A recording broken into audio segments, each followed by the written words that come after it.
నమస్తే, welcome to our channel. నేను ప్రియాంకారావు.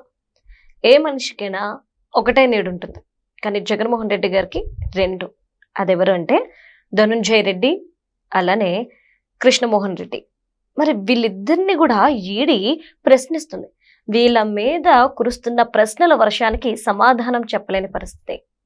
ఇక్కడ వీళ్ళ మీద ప్రశ్నల వర్షం కురుస్తుంటే అక్కడ జగన్మోహన్ రెడ్డి గారు భయపడుతున్నారు అనే ఒక చర్చ కూడా వచ్చింది. వీళ్ళు ఎవరి ఆదేశాలతో రాజకేశ్ రెడ్డిని కలిశారు, వచ్చిన డబ్బులన్నీ ఎక్కడికెళ్ళి ఎవరికి ఇచ్చారు, మీ సర్వీస్లో మీరు తీసుకుంటున్న జీతం ఎంత, మీ దగ్గరున్న ఆస్తుల విలువ ఎంత, ఆ డబ్బు ఎక్కడి నుండి వచ్చింది, ఆ వాళ్ళకి ఆధారాలతో సైతం ముందుంచి అడుగుతుంటే వాళ్ళ పరిస్థితి ఏంటి అంటే ముందు నొయ్యి వెనకతల గొయ్యి అన్నట్టు. మరి చూద్దాం అసలు ఎవరి పేరు బయట పెట్టే అవకాశాలు ఉన్నాయి. ఇంకా వీళ్ళ విచారణ కొనసాగితే అట్లీస్ట్ ఇప్పుడైనా నోరు విప్పుతారా లేదంటే ఎవరిని దాచే ప్రయత్నం చేస్తున్నారు అనే ప్రశ్నలకు ఇంకా సమాధానం రాలేదు. ఈరోజు దీని గురించి డిస్కస్ చేద్దాం. మనతో మాట్లాడడానికి ప్రముఖ పొలిటికల్ అనలిస్ట్ డివి శ్రీనివాస్ గారు ఉన్నారు. ఆయనతో మాట్లాడదాం. నమస్కారం సార్. నమస్తే సార్. అంటే ఈరోజు ధనుంజయ రెడ్డి కావచ్చు, కృష్ణమోహన్ రెడ్డి కావచ్చు, ఈడీ ప్రశ్నిస్తుంటే ఒక్కదానికి కూడా సమాధానం చెప్పలేని పరిస్థితుల్లో వాళ్ళు ఉన్నారు. అంటే తెలిసి చెప్పట్లేదు అంటే ఎవరికో భయపడుతున్నారు, వాళ్ళు ఏం చేస్తారా అని భయపడుతున్నారని చాలా క్లియర్గా అర్థమవుతుంది. కానీ ఎప్పటికైనా నోరైతే విప్పాలి కదా. మరి ఇప్పుడు అసలు ఏం జరుగుద్ది, ఎవరు చెప్తే ఎవరి ఆదేశాల మేరకు వీళ్ళు ఈ పనులన్నీ చేశారు అనేది ఇప్పటికైనా వాళ్ళు నోరు విప్పి చెప్తారంటారా? జగన్మోహన్ రెడ్డికి రెండు నీడలు అన్నావు. అవును, మనిషికి ఒక నీడే ఉంటుందండి. కానీ జగన్కి రెండు నీడలు అన్నావు. అంటే తోడు నీడ అంతే. అంటే తోడు భారతీ మేడమా అంటే ఇప్పుడు రెండు నీడలు అంటే వాళ్ళ నాన్న రాజశేఖర రెడ్డికి ఏమనేవాళ్ళం, ఆయన ఆత్మ కేవీపీ రామచంద్రరావు, ఆయనే చెప్పేవాడు ఏమని, నా ఆత్మ కేవీపీ అనేవాడు. మరి జగన్ ఆత్మ జగన్ ఆత్మ బొమ్మన కరుణాకర్ రెడ్డా లేకపోతే సుబ్బారెడ్డా, అంటే అనేక ఆత్మలు. ఆయన అసలు ఆత్మలతోనే మాట్లాడతాడని ఆ మధ్య కూడా ఏదో వీడియో చూశాను. ఏదో ఖాళీ కుర్చీతో మాట్లాడుతుంటే జగన్ ఆత్మలతో మాట్లాడుతున్నాడు అంటూ. ఒకటి ఇక్కడ ఎవరు, ధనుంజయ రెడ్డి. అంటే ధనుంజయ రెడ్డికి ఈ కుటుంబానికి ఉన్న సంబంధాలు. అతను అసలు సివిల్ సర్వీసెస్ అదే దీనిలోకి రాకముందే ఆయన ఏంటి ఒక గ్రామ సర్పంచ్గా పనిచేశాడు. అంటే రాజకీయం మనాడికి బాగా మొదటి నుంచి ఇంట్రెస్ట్. అంటే చిన్న వయసులోనే గ్రామ సర్పంచ్గా వచ్చి ఆ తర్వాత ఏదో ఈ పరీక్షలు రాసి సెలెక్ట్ అయ్యాడు. ఇక్కడ అవ్వలేదులే, డానిక్స్ ఇది దాద్రా నాగర్ హవేలీ, అదేదో నికోబార్, అండమాన్ నికోబార్ ఐలాండ్స్, ఆ పరీక్ష రాసి సెలెక్ట్ అయ్యి ఆ సర్వీస్లో కేంద్రపాలిత ప్రాంతాల పని మీద ఢిల్లీ వస్తుండేవాడు. ఢిల్లీలో అప్పుడు సీఎంగా రాజశేఖర్ రెడ్డి, అది 2004 ఆ పీరియడ్ ఉంది కదా, 9. ఇక ఇది తీశాడు ఈ పరిచయం, ఏది నేను మీ పెట్టని, నీది కడప నాది కడప, నీది తెనాలి నాది తెనాలి, ఆ టైప్లో రాజశేఖర రెడ్డితో బాగా మింగిల్ అయ్యాడు. నన్ను కొంచెం స్టేట్ సర్వీస్కి తీసుకోండి, నేను అక్కడెక్కడో ఇబ్బందులు పడుతున్నానంటే మొత్తానికి రాజశేఖర రెడ్డి ఇక్కడికి తెచ్చి హైదరాబాద్లో జీహెచ్ఎంసీకి పెట్టాడు. ఇక జీహెచ్ఎంసీలో దున్నుకున్నారు, అదే ఔటర్ రింగ్ రోడ్డు. అప్పుడు ఒక పెద్ద స్కామ్ అది. రాజశేఖర రెడ్డి టైంలో ఔటర్ రింగ్ రోడ్డు అష్టవంకర్లు తిప్పింది ఇతనే. దానివల్ల బెనిఫిట్ పొందింది సుబ్బారెడ్డి. అప్పుడు సుబ్బారెడ్డి కొన్న భూముల మీదుగా రింగ్ రోడ్డుని తిప్పారు. అప్పట్లో పెద్ద మీడియా దాన్ని బాగా హైలైట్ చేసింది. సరే, ఆ స్కామ్ అది అట్లా మొత్తానికి ఉపయోగపడి ఇక స్టేట్ సర్వీస్లోకి రాజశేఖర రెడ్డి ద్వారా ఎంటర్ అయ్యాడు. ఆ తర్వాత ఇక జగన్మోహన్ రెడ్డి సీఎం అయ్యేసరికి ఇక ఇతనే షాడో సీఎం. అసలు ఎందుకు నీకు వైసీపీ నాయకులు అనేక మంది తిట్టారు, నీకు మొన్న ఓడిపోయిన తర్వాత మేము జగన్ వల్ల కాదు ఓడిపోయింది, ఇతని వల్లే ఓడిపోయాం. ఎవరు, కోటంరెడ్డి శ్రీధర్ రెడ్డి తిట్టాడు. అసలు లేకపోతే ఆయన ఎవరు, జక్కంపూడి రాజా.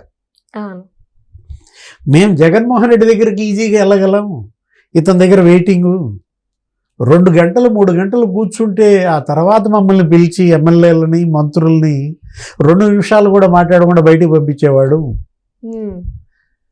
అప్పట్లో ధనుంజయ రెడ్డి ఎలా చలాయించుకున్నాడు జగన్ సీఎంగా, అతనే ఒక డిఫాక్టో సీఎంగా. ఆయనే వీళ్ళందరికీ బీఫామ్స్ కూడా ఇచ్చాడని అంటే ధనుంజయ రెడ్డిని జగన్మోహన్ రెడ్డిని కలవడానికి వచ్చిన వాళ్ళని కూడా జగన్ ఏమని చెప్పేవాడు, ధనుంజయ అన్నను కలవండి అని ధనుంజయ రెడ్డికి వాళ్ళ దగ్గర పంపటం. ఇప్పుడు ఫలితం ఏంటి, ఈరోజు ఈ మద్యం కుంభకోణంలో మొత్తం సూత్రధారి ధనుంజయ రెడ్డి. ఈ వసూళ్ళు స్పష్టంగా ఆయన బ్యాంక్ ట్రాన్సాక్షన్స్, ఏది మరి కేసిరెడ్డి రాజు ఆ బ్యాంక్ ట్రాన్సాక్షన్స్ నుంచి వీళ్ళ ఖాతాల్లో పడిన నగదు, ఏదది ఆ క్యాష్ మరి కౌంటింగ్ మెషిన్ల ద్వారా మరి వీళ్ళ దాంట్లో వేసినటువంటి డబ్బులు మొత్తం లక్ష్మీ నీహారిక ఎవరామె, ఆమెకి ధనుంజయ రెడ్డికి ఉన్న బంధుత్వం ఏంటి, ధనుంజయ రెడ్డి భార్య లేకపోతే మరదల, ఆమె పేరుతో కొన్న ఆస్తులు. రోహిత్ రెడ్డి ఎవరు అంటే ధనుంజయ రెడ్డి కొడుక, కృష్ణమోహన్ రెడ్డి కొడుకు రోహిత్ రెడ్డే. ఈ రోహిత్ రెడ్డిలు మరీ 3 పేర్లు వినపడుతున్నాయి నీకు. ఈ జగన్ స్కాముల్లో సాయి రెడ్డి అల్లుడు రోహిత్ రెడ్డి, విజయసాయి రెడ్డి అల్లుడు అది అరవిందో, అది పెనికే రోహిత్ రెడ్డి. ఇప్పుడు కృష్ణమోహన్ రెడ్డి కొడుకు ఒకడు ఉన్నాడు రోహిత్ రెడ్డి, అతని పేరు మీద సాఫ్ట్వేర్ కంపెనీలు పెట్టారని. స్కూబా ల్యాబ్స్ తెలుసా? విన్నా సార్ నేమ్. నాకు ల్యాబ్స్ తెలియదు, జంప్ తెలుసు. ఇది స్కూబా జంప్ అని చిరంజీవి కూడా, ఇప్పుడు చిరంజీవి కొడుకు లేకపోతే జగన్ కూడా దూకాడు. అప్పట్లో జగన్మోహన్ రెడ్డి కూడా స్కూబా జంప్. స్కూబా ల్యాబ్స్ గురించి వీళ్ళు ప్రశ్నలు అడిగితే సిట్ మరి కృష్ణమోహన్ రెడ్డి స్కూబా జంప్ అంటున్నాడు. అతనేంటి బయటకు వచ్చేసేసి విచారణ మధ్యలో ఆటోలో వెళ్ళిపోయాడంట.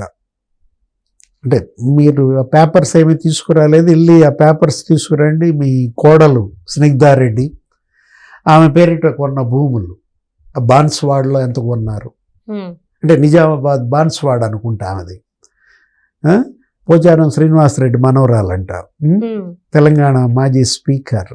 లేకపోతే హైదరాబాద్లో రామచంద్రపురంలో మరి షాబాద్ మండలంలో ఈ కొన్నటువంటి ఆ భూములు వాటి యొక్క డాక్యుమెంట్స్ తెమ్మన్నారు. ఇతను కూడా పొదలకూరు మండలం నెల్లూరు జిల్లాలో ముత్తుకూరు మండలంలో ధనుంజయ రెడ్డి వీళ్ళ పేరిట కొన్న భూములు, జగన్ సీఎంగానే ఈ భూములన్నీ కొన్నారు. ఈ చిట్టా అంతా వాళ్ళ దగ్గర ఉంది. అసలు క్యాష్తో కొన్నారు. మామూలుగా ఐఏఎస్లు మీరు ఐపీఎస్లు మీరు డిజిటల్ ట్రాన్సాక్షన్స్ కదా, వైట్ మనీతో కదా కొనాల్సింది. మీ దగ్గర అంత క్యాష్ ఎక్కడి నుంచి వచ్చింది? ఈ నగదు ఏది, మీరు కేసిరెడ్డి రాజు ఆఫీస్కి వెళ్ళారు, మీ వెహికల్స్ ఎంటీగా వెళ్ళాయి, వచ్చేటప్పుడే సూట్ కేసులతో బయటకు వచ్చాయి.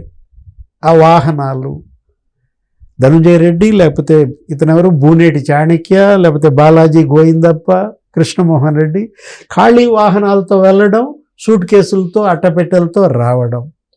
అట్టపెట్టెలు అనగానే నీకు ఒక్కొక్క అట్టపెట్టెలో 25 లక్షలు. అంటే అందుకోసమే వీళ్ళు మద్యం ఫోన్పే కాకుండా క్యాష్ రూపంలో జీపే కాకుండా కేవలం క్యాష్ ట్రాన్సాక్షన్స్. 5 ఏళ్లలో 1,00,000 కోట్ల మద్యం అమ్మితే 600 కోట్లేనమ్మా ఇదేంటి డిజిటల్ పేమెంట్స్. అంటే 0.6%, 99.4% క్యాషే. అదే ఆ డెన్స్, ల్యాండ్ మార్క్ డెన్ అని లేకపోతే అత్తాపూర్ డెన్ అని, ఒక్కొక్క డెన్లో ఎక్కడ ఆ land mark apartment Tadepalli palace పక్కన డెన్లో 238 కౌంటింగ్ మెషిన్లు అంట. ఏది ప్రతిరోజు 73 మంది సిబ్బంది అంట క్యాష్ లెక్క పెట్టేవాళ్లే. ఈ అట్టపెట్టెలు ఈ సర్దే బ్యాచ్ అన్నమాట. ఎవడికి వాడు లాజిస్టిక్స్ అని ఒకటి పెట్టారు. ఒక్క వాసుదేవరెడ్డే మరి 93 కోట్లు మరి 93 ఎకరాలు కొన్నారంటే వాళ్ళ జప్తు. నిన్న ఈడీ జప్తు చేసిన 441 కోట్లలో వాసుదేవరెడ్డే 93 కోట్లు అంట. ఆయన భార్య పేరు మీద కల్పనారెడ్డి, లేకపోతే అతని బావమరిది విజయ నరసింహారెడ్డి, విఎన్ఆర్ గ్లోబల్, విఎన్ఆర్ డైరీ చూసావా? విఎన్ఆర్ డైరీ విన్నాను సార్. అంటే సాఫ్ట్వేర్ కంపెనీలు, దానిలో డైరెక్టర్గా వాళ్ళ మామ పుల్లారెడ్డి, బావమరిది విజయ నరసింహారెడ్డి. అంటే వీళ్ళు చేసినటువంటి ఈ పాపం అంటే భార్యల పేరు మీద, మరదళ్ళ బిడ్డల పేరు పేరు మీద, మీద. బావమరుదుల పేరు మీద, అరే రే అసలు ఎలా కొంటారు? నీ జీతం ఎంత?